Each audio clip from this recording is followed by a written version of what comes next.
ஒரு சில வீடுகள்லாம் பாத்தீங்கன்னா, இப்ப இந்த எண்ணெய் பார் யோகம் வரும் அப்படின்னு சொல்லி யோகராணிகள்னு ஒரு போட்டோ வந்து போட்டு வச்சிருப்பாங்க. பாத்திருக்கீங்களா? எண்ணெய் பார் யோகம் வரும் அப்படின்னு சொல்லிட்டு ஒரு போட்டோ ஒண்ணு போட்டு வச்சிருப்பாங்க. கழுதையோட படத்த வந்து மாட்டி வச்சிருப்பாங்க. பாத்திருக்கீங்களா? பார்த்திருக்கேன் சார். ஆமாங்க சார்.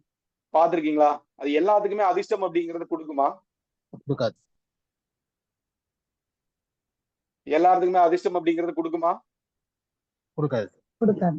குடுக்காது. யார் வந்து தைதுளை கரணத்துல வந்து பிறந்திருக்காங்களோ அவங்க அத பார்த்துட்டு அடிக்கடி அவங்க எல்லாம் வெளிய பாக்குற மாதிரி வைக்க வேண்டியது இல்ல. அவங்க அத வந்து அடிக்கடி பாக்குற மாதிரி ஒரு வால்பேப்பராவோ அல்லது வேற ஏதோ ஒரு வகையா வந்து வச்சுட்டே இருந்தாங்கன்னா ரொம்ப நல்ல பலன் அப்படிங்கறது வந்து பாத்தீங்கன்னா கொடுக்கும்.